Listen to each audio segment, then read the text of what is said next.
ليه الفتنة بتزيد جدًا لمّا تبدأ تلتزم، وتلاقي الحرام بقى أسهل بكتير جدًا عن قبل الالتزام؟ ده الموضوع اللي هنتكلم فيه النهارده إن شاء الله، بس قبل ما نبدأ صلّي على النبي صلى الله عليه وسلم، ولو مأخّر فرض فقوم صلّيه الأول وبعد كده ارجع شوف الفيديو. موضوع ليه الفتنة بتزيد لمّا تبدأ تلتزم نقدر نلخّصه في 6 نقاط بس، وأول نقطة فيهم هو فهمك الغلط عن طريق الالتزام. أنت فاكر إن طريق الالتزام ده هو الطريق السهل المريح اللي ما فيهوش أي صعوبات واللي هتشتري بيه دماغك من حياة الذنوب والمعاصي، ولكن الحقيقة مش زي كده بالضبط. في بداية التزامك لازم هيكون في اختبارات تختبر صدق توبتك وصدق التزامك، وده كان واضح جدًا في الآية رقم 2 من سورة العنكبوت اللي ربنا سبحانه وتعالى بيقول فيها: أحسب الناس أن يتركوا أن يقولوا آمنا وهم لا يفتنون ولقد فتنا الذين من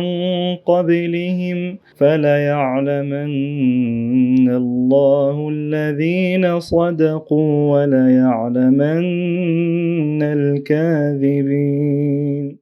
فدي أول نقطة إنك كنت فاهم طريق الالتزام غلط، وتاني نقطة هي إنك لازم تفهم أولويات الشيطان. الشيطان ماشي بمبدأ لا تضيّع رصاصك على الأهداف الصغيرة. من الغباء إن الشيطان يقعد يضيّع وقته مع الناس اللي هم already بيضيّعوا نفسهم بنفسهم. الشيطان دايمًا هيكون قاعد على طريق الالتزام، قاعد مستني أي حد بيحاول يلتزم ويستلمه، عشان هي دي الأهداف القيّمة بالنسبة له. فأنت لازم تفهم إنك بمجرد ما تبدأ تلتزم، فأنت بتكون هدف قيّم جدًا بالنسبة للشيطان، وبيبدأ يركّز معاك جدًا. واستكمال للنقطة دي إنك لمّا بتبدأ تلتزم إيمانك بيبدأ يزيد، فبالتالي وبشكل منطقي الابتلاء بيزيد، لأن الرسول صلى الله عليه وسلم قال: "أشد الناس ابتلاءً الأنبياء ثم الأمثل فالأمثل، يُبتلى الرجل على حسب دينه، فإن كان في دينه صلابة زيد في بلائه". والنقطة الرابعة إن الفتنة بتكون في قمة صعوبتها في البداية بس، لإن وقتها نفسك بتكون ضعيفة ولسه محتاجة تزكية وتربية كتيرة. وهي دي خامس نقطة، إنك أنت كل مرة بتقول لنفسك لأ وللشيطان لأ، بتقوي نفسك، فبالتالي الفتنة بتكون صعوبتها أقل مع الوقت. اتعامل مع الموضوع إن هي علاقة طردية، كل أمّا تعدّي من ابتلاء أو فتنة وترفض الهوى،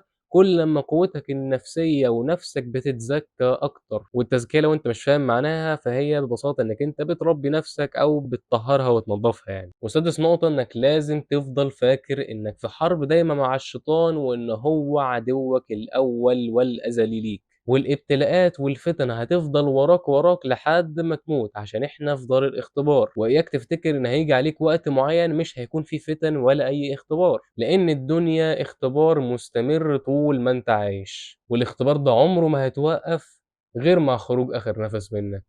وبس كده، السلام عليكم ورحمة الله وبركاته.